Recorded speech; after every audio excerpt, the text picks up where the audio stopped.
Sorry about that. Darren Hennig will talk to us about big binoculars. Prepare to be amazed. Take it away, Darren. Thank you, Paul, and it's a true pleasure to be here tonight. This is my first time presenting with your RASC Toronto Centre, one of the largest in Canada and most diverse, I'm sure.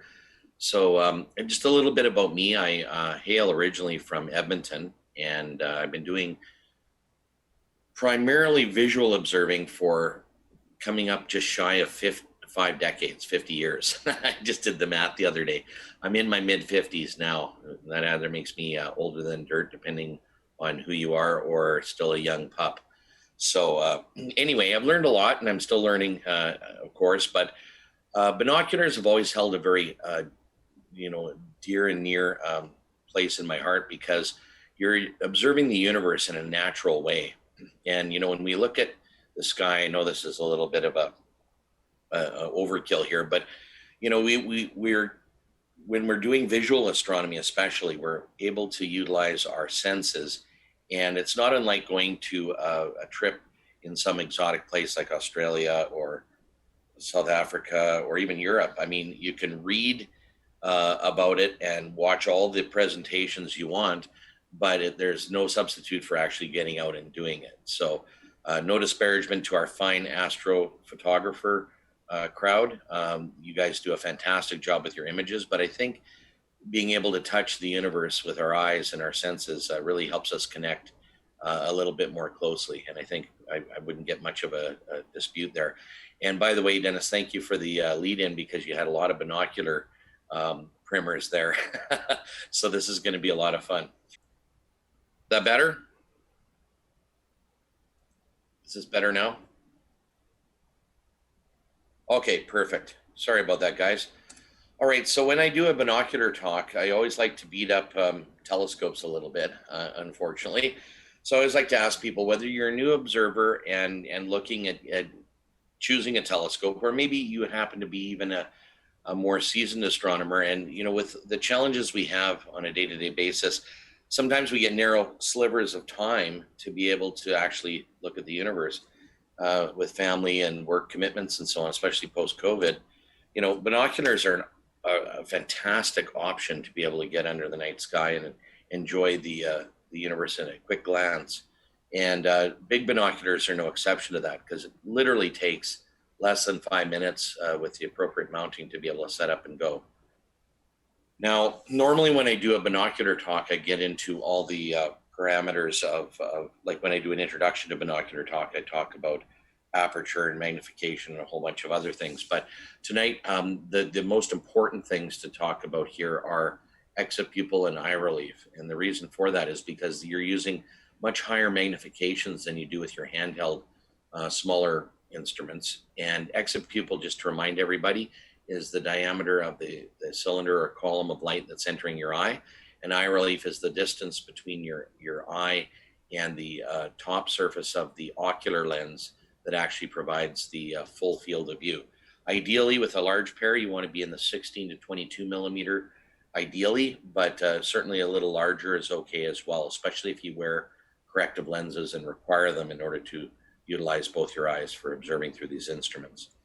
Now, there's a little fallacy that I'm not going to get into in too much detail tonight, other than a lot of times people will get the largest pupil that they can get with their binocular. And just to remind people, exit pupil is your objective diameter divided by magnification. This applies both to binoculars and telescopes. And you waste light if you don't have a fully dark adapted pupil. So as an example, with a large binocular pair, if I have a 20 by 80 pair as an example here, I divide 20 into 80 and I get 4 millimeters, which is well below what one would normally consider to be a fully dark adapted pupil.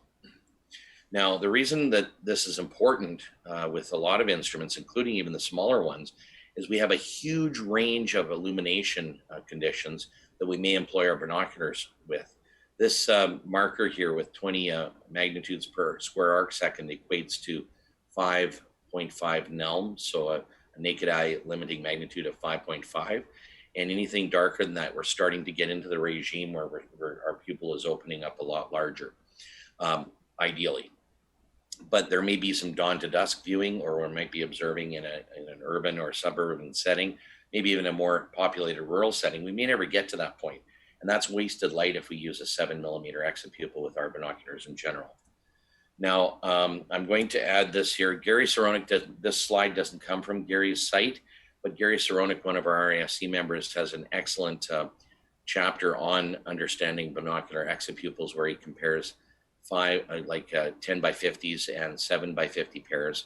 So I just put this up while I'm talking about the rest of this. But this is quite a typical plot that you'll see with a large population group with dark adapted pupil versus age. And you can see there's a huge scatter amongst the population. The only general trend you can see is that as you get into your middle teens, it kind of comes to an apex and then it starts to subside a little bit. The nice thing with a large pair of binoculars, like the example I gave earlier with a 4mm exopupil, is that you actually accommodate probably 98% of the population well into their senior years. So this is a huge advantage with these instruments. There's another one I'll mention just shortly here. But before I get into that, it's about image scale and field of view with these instruments. If I zoom in to a coin, this would be a simulated binocular view, I guess, if you want to think of it that way, especially a higher powered one. I can actually identify the coin and see more grain detail in this wooden table. The nice thing is that I still retain the context of the object that I'm looking at. And there's countless tens of hundreds of objects in the night sky that benefit from this type of intermediate image scale. Whether you're using a wide field telescope or a big binocular, you get similar benefits, but the big binocular has some other advantages I'll talk about in a few minutes. If I zoom in further, of course, now I have to pound. I mean, this is obviously a little extreme, but if I started backwards, you wouldn't even necessarily identify this as a coin, and you'd have to pan all the way around to get the context of the image. So this is a huge advantage with these larger instruments.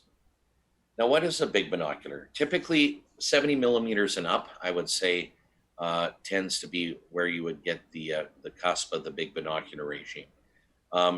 Often they employ low to medium powers as far as a telescopic view would be, and therefore they almost always have to be mounted, especially when you get much over 70mm. They become sufficiently heavy that it's difficult to utilize them in a stable way without some sort of mounting assist. So that's sort of what we're talking about here. Some of the advantages with a big binocular, well, first of all, as I mentioned before, the exopupil. For those of you that do wide field astrophotography, if you use a fast lens, you know this very well. As soon as you stop down a stop or two, you avoid a lot of the aberrations of the lens that would occur at the outer edges. And that's the same thing that happens here with these instruments. Because I'm typically less than 5mm on average, I'm using the sharpest portion of my eye. So therefore, I get much more detail, less flaring, less other aberrations, and so on. Also, the fact that we have a stereoscopic 3D erect image view has huge implications as far as the ease of being able to interpret what we're seeing. We're basically extending our eyes into the cosmos with this. It's become an amplification of our two eyes. By employing more power, we get richer fields of view with more detail, again, tied in with the exopupil. And there's a subtlety that I'll talk about in a few slides later about the image scales and why they're important. And the moon is an example, is a really good example where it looks bigger than life. And I've had countless members that have looked through my large pairs, and they kind of look at the moon and then they look away from the binocular and actually physically look at the moon and then back again. And they can't believe the amount of detail they see, even at something like 25 power. It's quite amazing. The moderate weights still allow them to be very portable. And quite frankly, they're just really a fantastic option to visual observing, especially if you're really passionate about learning the night sky and being able to extend what you already enjoy with smaller pairs. The big binoculars come in several different configurations. The most obvious that you see in many publications and advertisements are the Horos style type straight through binoculars. And these are basically the larger cousins to our smaller handheld pairs or smaller mountable pairs. This is the most affordable way to get into this type of binocular astronomy with larger instruments. They typically have a second hinge with a rail on it, and that helps stabilize both the barrels for you know, because you can imagine two 4-inch lenses weigh quite a bit, and it's kind of hard on that hinge at the backside to handle the whole load. It also allows you to balance it much better as well. Typically 100 millimeters is kind of the practical limit for mounting them on smaller mounts. And most of these will limit at about 110 millimeters. Anything larger than that, you're usually going to a different configuration. But it's, like I say, a very affordable way to go, and it allows a mixed range of observational possibilities. Besides astronomical, you can do terrestrial and look at airplanes, satellite passes, whatever. The other one is binocular telescope style, and this is a very elegant instrument. Costs a lot more, typically 2 to 3 times more than the straight through variant for the same aperture. One nice thing is that these do have 45 and 90 degree options for the observing angle. So they're almost like, really, they're basically a prismatic twin telescope in one body. The advantages here is that because you can employ multiple eyepieces, you can vary the magnification and field of view depending on the application of the instrument, or to widen the application of the instrument quite a bit. There are several ways to mount these. Most people are familiar with the parallelogram mount, and if you have something like a Farpoint Astro UBM mount, or even a Monster or HD Orion Paragon mount, you can usually mount a lot of these larger pairs on those as well. So if you already are using those for your smaller pairs, you should be able to. Just make sure that the load handling characteristics are enough to hold these binos in balance. You may have to up it a notch. Those that want to do tripod mounting, especially if you're employing mixed service, terrestrial and astronomical, let's say you have a cabin out at the lake and you want to look at sailboats and eagles nesting in the trees and so on, as well as looking at the stars, this may be a better option for you.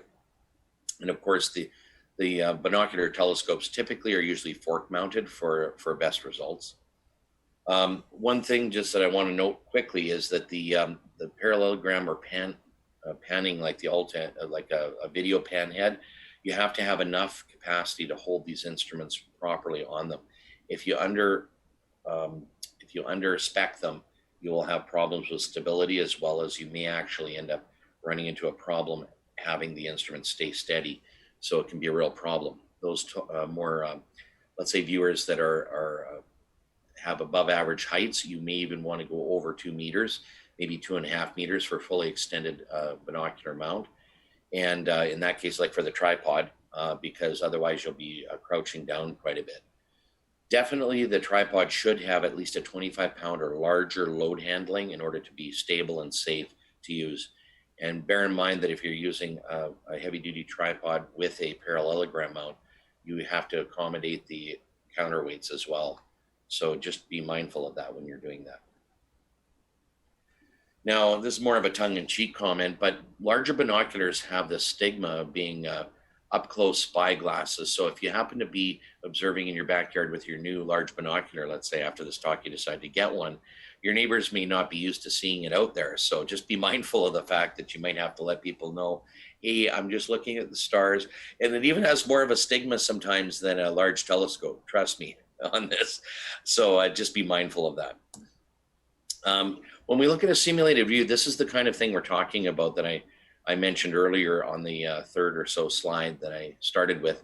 And these are views of M45, the Pleiades star cluster. You can see with a smaller handheld pair, or even a mounted small aperture pair, we have a generous field of view, still very lovely. But the problem is that it doesn't really frame an object like M45, the Pleiades, in the full field of view. As we go to something like a 20 by 80 pair, as an example here, now I have a different context of the object.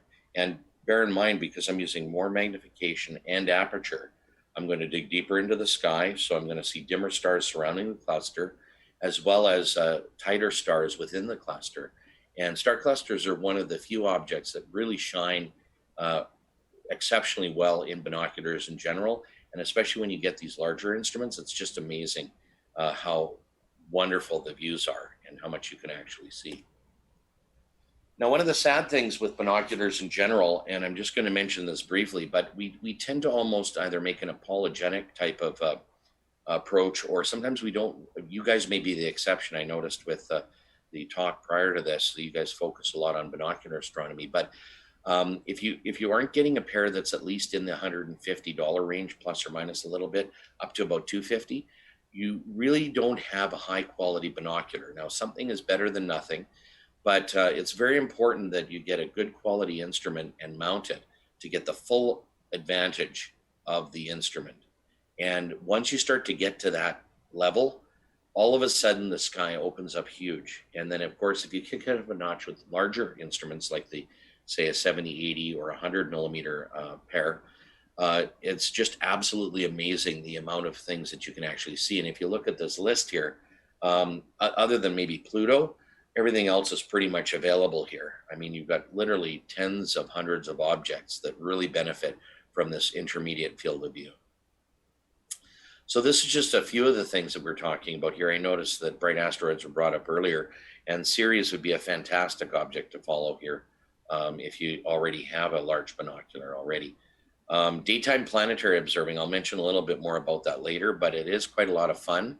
And even with a larger pair, even though the discs are fairly small, you can see in a 100 millimeter pair, as an example, like the primary bands of Jupiter, hints of other things. Plus, you can follow the Galilean satellites. There's a range of things that are really fun with planetary observing in general, but even daytime, it's a lot of fun. Occultations, again, I'll mention this in a little bit, but today I was witnessing from Winnipeg here, hot off the presses, the Mercury occultation of the moon with a 25 by 100 pair, and it was actually a lot of fun to do. I was able to work my, I work from home fortunately, but I was able to work my lunch hour, delay it a little so I could actually look at the occultation. A lot of fun. Lunar and solar observing eclipses, we have that one coming up in just under around 2 weeks, as mentioned previously. Fantastic instruments for looking at eclipses. In fact, especially with lunar eclipses, they actually benefit almost better with a larger pair of binoculars than some telescopic views because of the depth of colors as well as the field of view and looking at the change in the surrounding background as the moon gets covered. It's really quite neat. General lunar observing, I noticed that we were talking about the X and V earlier. With a larger pair, you can actually see these as long as you have decent eyesight. Star clusters, of course, shine with binoculars in general. Dark nebulae. I was out about a month ago with an 82 millimeter binocular telescope, an APM, and it was keeping up with a 120 millimeter wide field instrument that we had. And actually, a lot of people were saying, there was 4 of us, and most of them preferred the image in the 82 millimeter twin binocular telescope, and we were running about comparable powers. So it's really quite interesting. And then, of course, satellite passes. The nice thing is usually you're using an ALTAS mount or a parallelogram mount. You can follow those very easily. You just lead the satellite, and you can see these satellite passes very easily. Comets, we had Neowise last year. Fantastic instrument for that. So really, there's a ton of things that you can see in these instruments. And in some ways, they give a unique perspective to the universe that you don't actually have with a monocular view. I mentioned planetary observing. And just quickly, like Venus is coming around to its inferior conjunction later part of the year and into early next year. And being able to track, this is a typical view in like a 25 power instrument.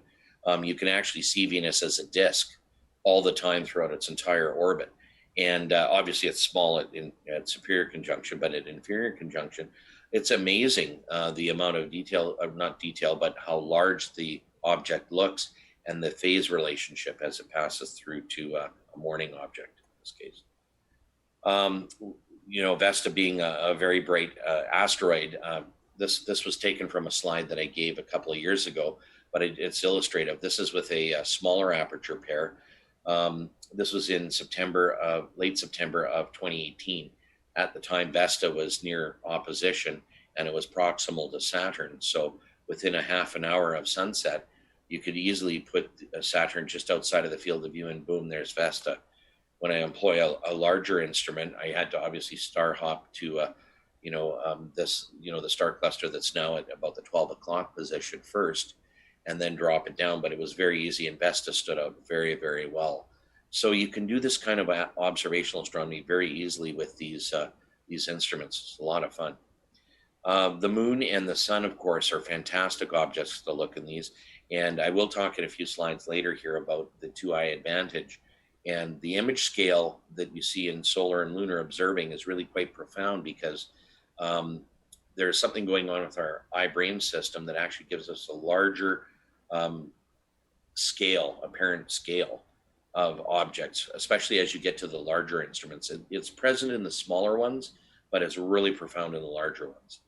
I witnessed today, this is borrowed actually from Sky Bob's site.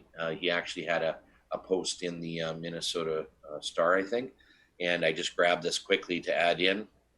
I'll have to send Bob an email just to thank him, and I'm sure he'll give me permission to use it. But the occultation of Mercury with the moon, and I was actually able to see it in 25 by 100 binos. And what was really interesting was earlier part of the day, about 11:30. So the moon and Mercury were about maybe at 170, 165 degrees true.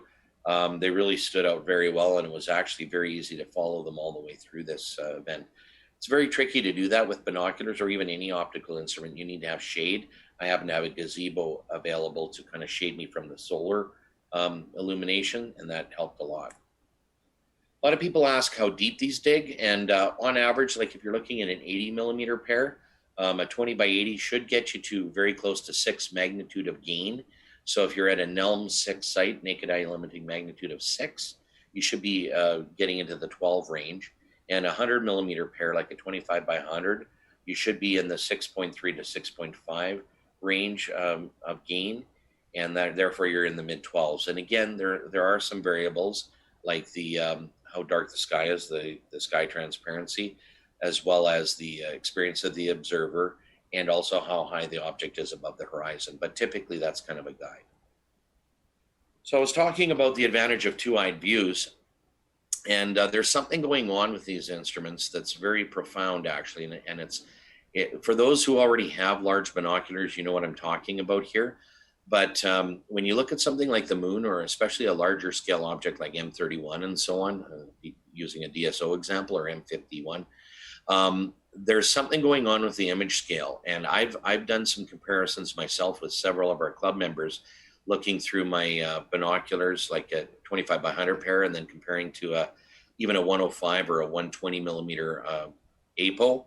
And if you use a comparable magnification and exapupil, you find that the object looks better in the moon, like say the moon as an example, looks better in the binocular, and there's more detail present than when you're looking through a monocular instrument. You almost have to up the power at least 35 to 40 minimum, and sometimes in some cases 50% higher, in order to actually get the same perceived image scale. And I think a lot of it has to do with the fact that our eye brain system, because we're looking in a very natural way with 2 eyes, our visual cortex perceives this and gives us a slightly larger perceived image scale, and we can use it to our advantage. Now, on a DSO situation, I'm also finding about a 40%, between 35 and 40% aperture advantage. Remember, we have 2 optics feeding each eye, so we actually have double the aperture area feeding our eye brain system. And again, this is kind of the thing we're seeing. So also when you're panning around in looking for DSOs or even brighter galaxies, as I'm panning around the field of view, at no time do I really have a dead spot where my averted vision doesn't come to play at some point. So whether I have both eyes giving me averted vision advantages or just one, you're still seeing a lot more than you would with just a single eye. So again, there's something really going on here, and it's quite amazing.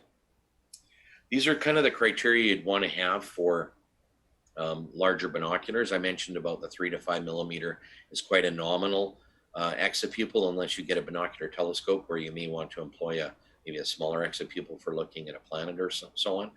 16 to 22 is ideal for eye relief.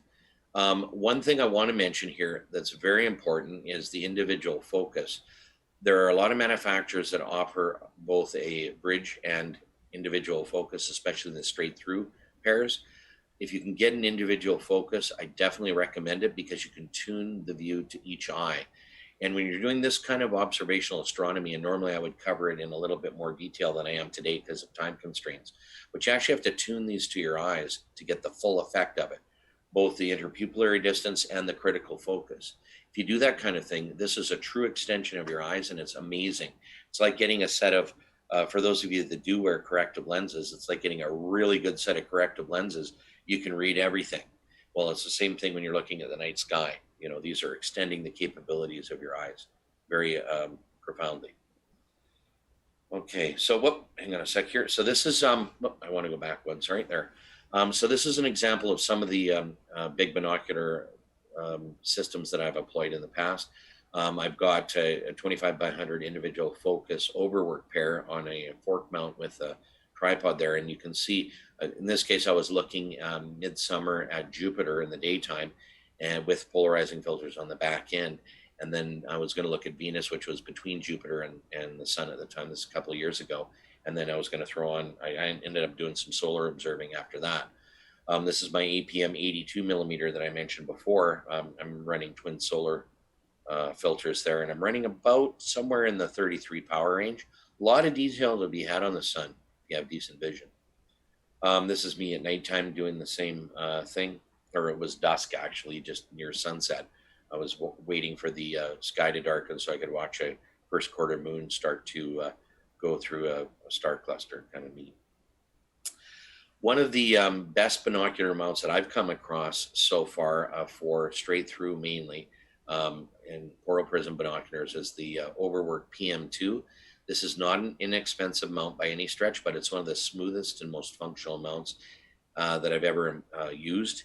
It'll run you about $1,000 Canadian, but there are less expensive alternatives, such as the universal binocular mount that I mentioned earlier by Farpoint. You can get them from several dealers. That's about 400 to 500 Canadian, depending on the pricing schedule at the time, and you may be able to get them used at less than that. The Paragon HD and the Monster binocular mount from Orion also runs in that price range as well. Not 1,000, I mean 400 to 500-ish.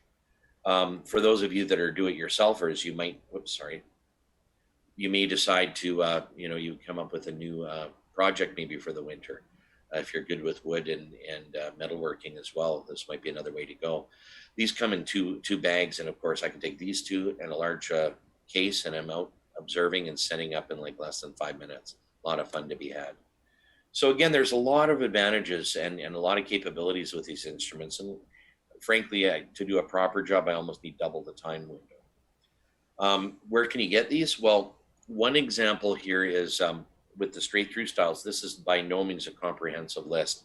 There's too many manufacturers globally to even go through the whole list, but most of you are familiar with the big three up top. Nikon and Fujinon are known for their high-end 70 millimeter class binos. They fetch a high-end price too, bordering on $2,000, between $1,500 and $2,000.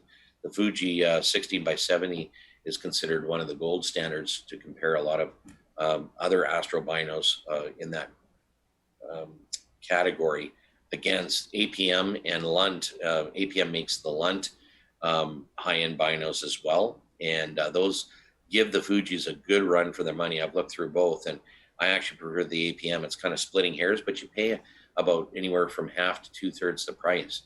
So they are definitely a solid contender. Overwork as well. I've been a long-standing Overwork fan for many years, and that's all they do is binoculars. Going to unibody bino telescopes, Overwork also offers some of those. APM makes some fantastic ones. I'm going to be getting my 82 millimeter bino telescope that I showed earlier as an APM ED-APO. I'm going to be getting a 120 in the spring, and I'm hoping to get that in time for Messier hunting season. That should be a lot of fun. Vixen is a well-known Japanese manufacturer that makes a wide range of astronomical instruments. They also start at 70 millimeters and up for bino telescopes, and there are a few more as well. And if you find one that you're interested in, I've got my email address at the end of this talk, and please feel free to ask me about them. If I don't know, I'll try to find out for you if it's something that I don't know. I just wanted to quickly mention Overwork quickly because a lot of people may not be aware of this, but if you use a gift coupon when ordering from Overwork, you get 5% off by utilizing this code. And this is a deal that I arranged with Kevin Busero, who has been I've been a long-standing customer of his for almost 2 decades. And I asked him to set this up for us. So at least it's the GST. So those of you that, especially in Toronto, you can hop across the border. Maybe you have friends or family members that you could pick them up there, or maybe even do a long weekend to Ohio. I don't know if that's a short trip or not, but it's certainly a longer trip for me. So you might be able to avail yourselves of that advantage of free shipping within the US. I just want to mention quickly here, three pairs, and I'm not going to get into a ton of details here, but you'll notice all three of these are threaded for Astro Filters. The 82 millimeter binocular telescope obviously fetches, a pretty significant price. You're looking at $1,900 to $2,000, and that's quite typical in the $1,800 to $1,900 range for an instrument like this. So obviously not everybody has deep pockets there, but if you look at say the one on the far right, I've actually owned that one, the 25 by 100 IF, and that is a fantastic instrument. That was my first big bino just over 7 years ago, and I'm telling you what, I had so much fun with that. A buddy of mine decided to buy them off me, and he's been using it almost exclusively for 2.5 years.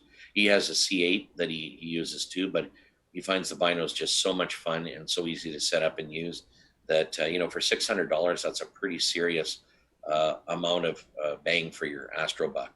The fact that they're threaded for Astro Filters is the Deluxe and Ultra have 1.25" Astro Filter threads on the oculars. So now imagine all the stuff that I've talked about prior to this.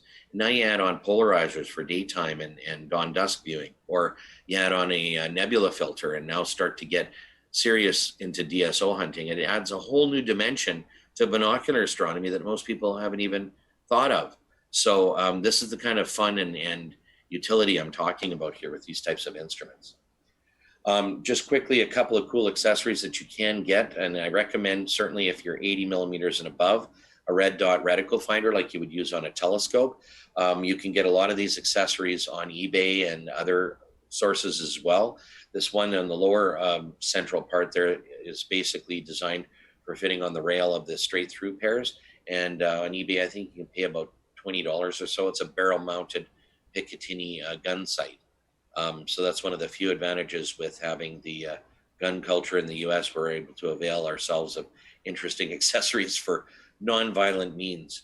Digital inclinometer. This came in really handy today when I was looking at the Mercury moon occultation, because I was using an Altaz panhead, heavy duty one, of course, with my 25 by 100s. And by being able to tell, look up where Mercury is in the sky, it still took a little bit of doing, mind you, because we had some contrails and other things interfering with the fun. But certainly it gets you in the neighborhood, and it makes it really easy to find planets quickly. It doubles as a Dobbin inclinometer, and you can use it also to be a little bit more accurate than the analog scales on your gem mount as well. So a lot of fun to be had with some of these accessories. I mentioned solar observing. I prefer the Bader myself over a Glass or Seymour or some of the other ones. You could build your own if you decide to get a large pair and you want to, and you're pretty handy. A lot of fun to be had there. Or even Kendrick in Ontario sells some low profile ones that fit binoculars very well as well. With a binocular telescope, of course, you're going to definitely need pairs of oculars. So just be mindful of that down the road. That will add a little bit of money as well. And of course, two eyepiece filters, whether you get polarizers and or nebula filters, that will add a little bit, but these are nice to have, especially to expand the capabilities of your instrument. One final thing before I close is I just wanted to mention that there's a UK website called binocularsky.com. A good friend of mine that I've known for many years, Stephen Tonkin, you may have heard of him. He's published a couple of books on binocular astronomy, and he's done outreach in the United Kingdom for many years. Primarily focus was on binocular observing. And he has a free monthly website that you can log into that and click in and get onto the email circular, and therefore you'll get a monthly up-to-date object list. And in some cases, it's even broken down by aperture as well, depending on what's available at the time. A lot of fun to be had there if you're looking for binocular targets. So in closing, I'll ask you folks again, what kind of observer would you like to be? These poor sots here who are having to, and again, I told you I'm going to beat up telescopes. This poor lady here, I mean, she could sit on a chair with a table, but is she praying to the sky gods here? I can't imagine what the heck's going on there. And look at this poor guy. He's waiting for dusk, and he has to try and polar align. And not that it's overly hard once you know what you're doing, but especially as a new observer, it can be quite daunting still. Or do you want to be these cool guys? I mean, it doesn't matter what time of day, these instruments are ready to go. and you can have tons of fun. And if I had posted this at the beginning of the talk for 10 minutes, and then do Q&A, it probably would have been better than this talk tonight. But this is it in a nutshell on the right side. So whether you decide to do, stick with your handhelds, and I have over half a dozen pairs that I still use very regularly, and they're fantastic instruments. Or maybe tonight you kind of went, gee, Darren, this is kind of cool stuff here. I think I would like to check out these larger binoculars. You'll definitely double your fun under the stars using binoculars as a rule, and prepare to be amazed if you crank it up a notch with these larger pairs. Thank you very much. This is my email for those of you that don't have time to ask questions tonight. Feel free to send them to me, and I'll send an anthology to Andrew and Paul so that they can share them with the group. Do we have time for questions? Yes, we do, certainly. Thank you so much. Thank you so much, Darren. That was a very informative presentation. And also, we haven't had a binocular presentation in a long time. So thank you so much for bringing some focus back to these excellent instruments, especially now that wintertime's coming. They're great for grab and go. Peak. All right, so Emma, any questions for Darren? We have one question. Lewis wants to know, could you use a shoulder mount like a Steadicam? Can you use a shoulder mount like as in a Steadicam? Is this for a large bino they're talking about? I have heard of one or two people using them, but I don't think it depends on the size of the instrument. I think a 16 or 15 by 70 pair you probably could, but anything larger than that, I think it's going to start to get a little heavier, unless you're looking at a heavy duty one that you would use for like a much more heavy video camera mount. My recommendation though is to avoid doing a shoulder mount at all, because then you're still moving and amplifying your motions. It's better to have them fixed on the ground, stabilized. Thank you. That's all of our questions. That was it. Wow. Darren, I have a question for you. Bushnell is a very popular brand. Are they any good? Sorry, say that again? Bushnell is a very popular brand. Okay, well, I'm probably going to create some enemies here, but I would say in anything sub $300 in the Bushnell, I think has some questionable. Anything over that, I think they may be pretty good. But the problem is with a lot of these larger companies that mass produce optics, their quality control can be highly variable. Even Celestron, as an example, and I mean, they make great telescopes, but you can get everything from a fantastic instrument to a lousy instrument and everywhere in between. And you can imagine if they're doing 10,000 of these on every 2 weeks, they may only grab one 1/100th of them off the line to test. Well, how many, if it turns out that the person that's producing them those days was a little tired, or they ran out of parts and they had to substitute something. Not that it happens all the time, but it is the reality. Not to mention the fact that sometimes if you go to a place like Canadian Tire or Walmart, if you look for binoculars as an example, if you buy a pair and then somebody returns them, and then you get their pair that's gone through 3 hands, they're just going to put them back on the shelf. So you may be gambling with quality, and it's not even fair to the manufacturer. But who knows what the history of that instrument is, right? They could have banged it really hard and knocked it out of collimation. So that's sort of my long answer. I hope that helps. Okay. Generally, I don't think the Bushnell is an ideal high-end instrument. That would be my answer. Mm-hmm. Good. Thank you for the feedback. If there are no more questions, then thanks again, Darren. Great to have you present to the Toronto Centre. Maybe we'll have you back in the future for a follow-on or a more detailed, in-depth presentation. It's been a true pleasure. Thank you, Paul. And for those of you that did see my email there, feel free to email, and I'll send Paul the, anonymously, the questions and answers if there is anybody that has any. Oh, looks like we have another one here. Hang on.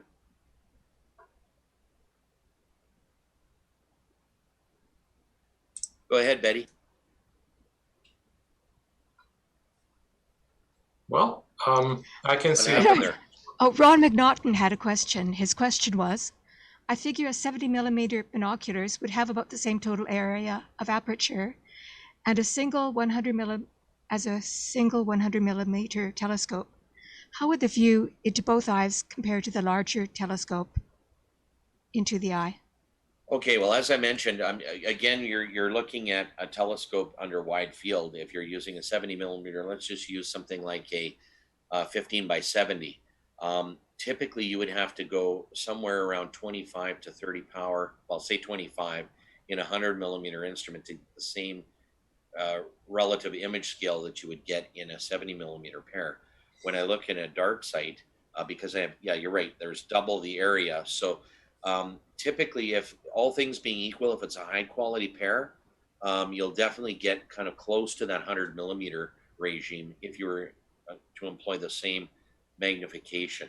Okay, that's very important because obviously I can dig deeper with a 100 millimeter telescope at moderate to high powers in the sky than I would with a binocular. So just be careful about that. So for when you're comparing these things, the idea here is I'm employing the same magnification with the same instruments in order to get exit people technically to get the same kind of comparison. Okay. And if Mr. McNaughton wants to send me an email, I can give him the math just to help him out on that too. But yes, that's correct. There was one more question which came in from Eric Briggs. He asked, did we cover image stabilized binos?